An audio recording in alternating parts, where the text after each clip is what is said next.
गादी माड्रा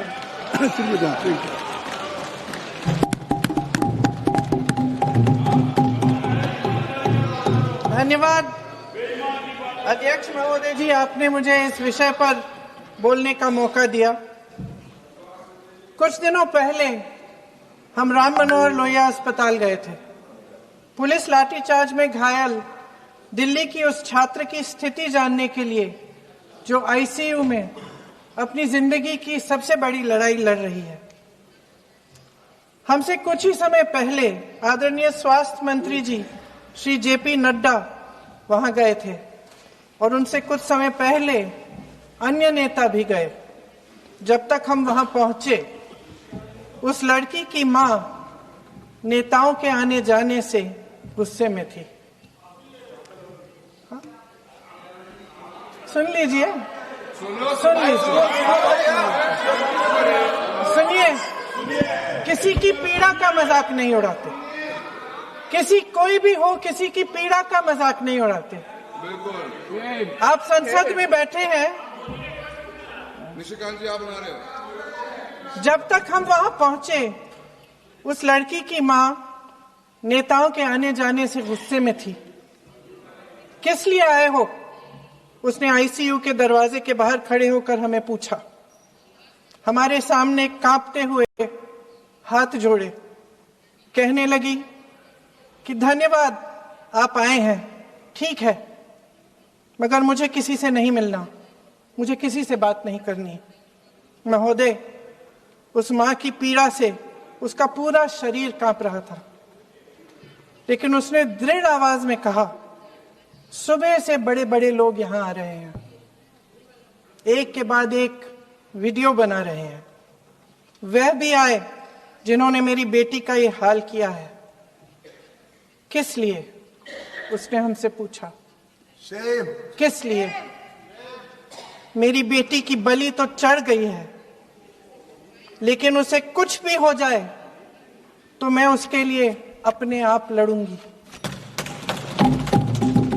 मुझे किसी की मदद नहीं चाहिए, मैं अकेले लड़ लूंगी। महोदय, शायद मुझे यहां खड़े होकर सबके सामने ये बात नहीं कहनी चाहिए, मगर उस मां की गुहार ने मुझे शर्मिंदा किया। उसके दिल के टूटने की वो आवाज जो अस्पताल की दीवारों से में गूंज रही थी, मेरे मन में अभी भी गूंज रही है। इसलिए उस मां की इजाजत लिए बिना मैं आपके द्वारा आदरणीय प्रधानमंत्री महोदय जी और आदरणीय गृह मंत्री महोदय जी से पूछना चाहती हूं कि क्या जरूरत थी एक मासूम बच्ची पर इस तरह दमन करने की? क्या जरूरत थी उन छात्रों पर आंसू गैस चलवाने की, उन पर लाठियां बरसाने की, उन पर वाटर कैनन्स चलवाने की? क्या जरूरत थी उन नौजवान लड़कियों को जलील करते हुए उनके कपड़े फाड़ने की, उनको बेरहमी से गंदी तरह पिटवाने की? देश के युवाओं पर पैलेट गन्स और AK-47 चलवाने की क्या आवश्यकता थी? क्या वे आतंकवादी थे? क्या आतंकवादी हैं? टेररिस्ट हैं? हाँ, कांग्रेस बोल रही है। हाँ, कांग्रेस बोल रही है। जवाब दीजिए, जवाब दीजिए। कांग्रेस बोल रही है, जवाब मांग रही है, जवाब दीजिए।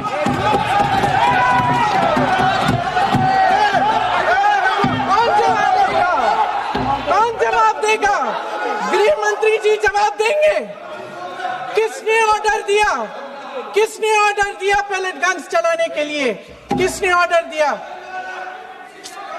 आपके माध्यम से मैं पूछती हूं अध्यक्ष महोदय, किसने ऑर्डर दिया?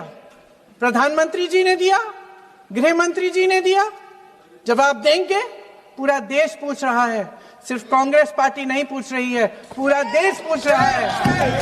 अध्यक्ष महोदय, देश के माता पिता पूछ रहे हैं, छात्र पूछ रहे हैं, अध्यापक पूछ रहे हैं, पूरा देश आज ये पूछ रहा है। और आपकी जिम्मेदारी बनती है कि आप इस सवाल का जवाब दें। क्यों डरते हैं आप इस देश के नौजवानों से? क्यों डरते हैं आप इस देश की बुलंद आवाज से? और उस आवाज को दबाने का हक आपको किसने दिया है? महोदय, ये सदन यहाँ बैठे हुए सांसदों की जागीर नहीं है, ये इस देश की अमानत है। यहाँ बैठे हम सब इस देश की जनता, इस देश के युवाओं, बुजुर्गों, गरीबों, अमीरों और सब धर्मों, सब वर्गों के देशवासियों के सेवक हैं। हम उनके प्रतिनिधि हैं और ये सत्ता हमें उन्होंने ही दी है। इस देश का संविधान हमारी सर आंखों पे, इस देश का लोकतंत्र सर्वोपरि है। इसे ध्वस्त करना पाप है। यह करोड़ों जनता हमसे सिर्फ एक चीज मांगती है, जवाबदेही। इंग्लिश में इसे अकाउंटेबिलिटी कहते हैं। हमें सत्ता देकर, हमें यहां तक लाकर सिर्फ उसकी ये गुहार है कि जो हम करें उसकी भलाई के लिए करें, और अगर उनके साथ अन्याय हो तो हम उनके प्रति जवाबदेह बने और उन्हें न्याय दिलवाएं। पिछले दिनों हजारों बच्चे सड़क पर उतरे, उन्होंने अपनी पीड़ा व्यक्त की। गांधी जी के दिखाए हुए रास्ते पर अहिंसा और सत्य को अपने दिलों में रखते हुए, गाते, मुस्कुराते हुए शांतिपूर्वक प्रदर्शन किया। लोकतंत्र के सबसे पवित्र सिद्धांत के तहत उन्होंने अपनी आवाज उठाने का अधिकार कायम किया। ये उस भारत के बच्चे हैं जो गांव में रहते हैं, जो महानगरों में रहते हैं, जो छोटे कस्बों में, छोटे शहरों में रहते हैं, जहां माँ अपने गहने बेच देती है, पिता अपनी जमीन गिरवी रख देता है, एक परिवार अपनी पूरी जिंदगी की कमाई बच्चे के सपने पर खर्च देता है। और अब उन्हीं बच्चों को लगने लगा है कि आज इस देश में मेहनत से ज्यादा बेईमानी मायने रखती है, मेरिट से ज्यादा पैसा मायने रखता है।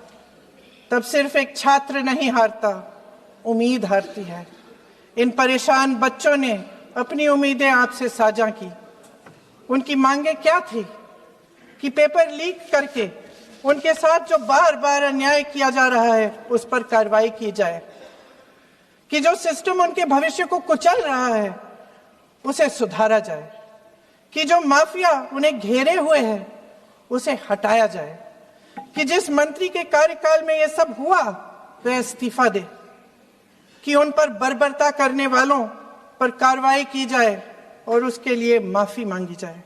बस यही उनकी मांग थी ना, कि जो शिक्षा और स्वतंत्र अभिव्यक्ति का अधिकार उन्हें संविधान ने दिया है उसे कायम रखा जाए। महोदय, हमारे एजुकेशन सिस्टम में कुछ समय से बहुत खामियां भर चुकी हैं। बच्चों पे जो प्रेशर डाला जाता है उसकी वजह से सैकड़ों बच्चों ने आत्महत्या कर डाली है। उससे भी ज्यादा बच्चे डिप्रेशन में डूब रहे हैं। परिवारों पर बच्चों को पढ़ाने लिखाने के लिए घूस, capitation fees, tuition fees, coaching fees आदि के घिनौने दबाव हैं। लोन लेने पड़ते हैं, सामान बेचना पड़ता है और उसके बावजूद कोई गारंटी नहीं कि उनके बच्चों के भविष्य मजबूत बन पाएंगे, क्योंकि बेरोजगारी चरम पे है। इस सरकार ने रोजगार पैदा करने वाले सभी सेक्टर्स को लगातार कमजोर किया। एग्जामिनेशन सिस्टम खुद फेल हो गया है। पिछले दशक में 152 पेपर लीक हुए, 750 करोड़ छात्र प्रभावित हुए, मगर एक भी दोषी, एक भी माफिया को सजा नहीं।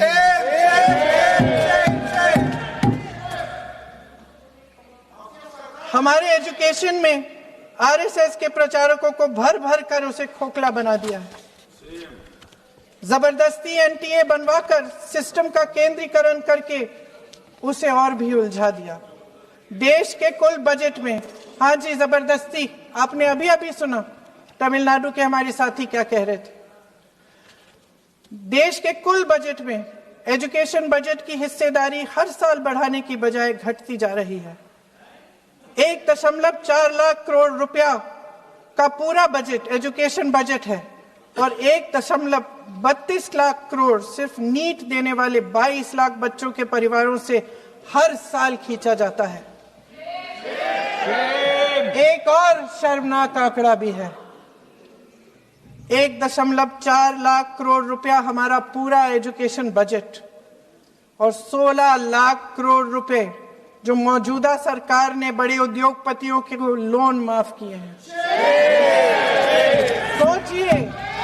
सोचिए कि इस सरकार की प्राथमिकताएं क्या है। सच ये है अध्यक्ष महोदय कि जिस तरह अस्पताल में उस छात्रा की मां का विश्वास पूरे सिस्टम से हट गया है, उसी तरह देश के युवाओं का भरोसा इस पूरे सिस्टम से टूट चुका है। और जब इस तरह देश के भविष्य हमारे युवा निराश होकर सरकार और सिस्टम से अपना भरोसा हटा देते हैं, तो उस भरोसे को फिर से बनाने के लिए सिस्टम के अंदर से जवाब नहीं ढूंढा जा सकता, उसके दायरे से बाहर निकलना पड़ता है, नए सिरे से ठोस प्रयास करने पड़ते हैं। अफसोस की बात यह है अध्यक्ष महोदय कि इतना हो जाने के बाद भी आदरणीय प्रधानमंत्री महोदय जी और उनके साथी इस सच्चाई को समझ नहीं पा रहे हैं। वे अभी भी ये सोच रहे हैं कि पीआर, नैरेटिव चेंज और पालतू मीडिया के सहारे एक बार फिर उनकी नैया पार हो जाएगी। परसों शिक्षा मंत्री जी ने शर्मनाक परिस्थितियों में अपना इस्तीफा दिया और कल यहीं मकर द्वार पर मेरे सत्ता पक्ष के सांसदों ने जिंदाबाद के नारे चिल्लाते हुए उनका संसद में ऐसे स्वागत किया जैसे मानो कोई सुपरस्टार पहुंच गए हैं। विडंबना देखिए महोदय, जब भूतपूर्व शिक्षा मंत्री को मुकुट पहनाया जा रहा था, स्वागत हो रहा था उनका, तब महाराष्ट्र में एक परिवार पेपर लीक पीड़ित अपनी बेटी की आत्महत्या का शोक मना रहा था। आपकी सरकार ने देश के करोड़ों छात्रों को क्या संदेश दिया? आपको किस बात का गौरव है, किस बात का अभिमान है? ये कौन सा अहंकार है? जहां आंखों में शर्म होनी चाहिए वहां बेशर्मी और स्वागत के नगाड़े बजाए रह रहे हैं। एक तरफ मातम है, दुख है, यहां फूल माला डाल रहे हैं। कोई आप पर कैसे यकीन करे? प्रधानमंत्री महोदय जी ने नया शिक्षा मंत्री चुना, एक ऐसे व्यक्ति को इस पद पर आसीन किया जिसने एक गर्भवती महिला के बलात्कारियों की रिहाई पर अपनी सहमति व्यक्त की, खुशी जताई। देश की करोड़ों लड़कियों को प्रधानमंत्री जी ने क्या संदेश दिया? सर, अखबारों में है, अखबार में नहीं। मेरा लोकशाही मराठी ऐका, पहा, जागरूक रहा।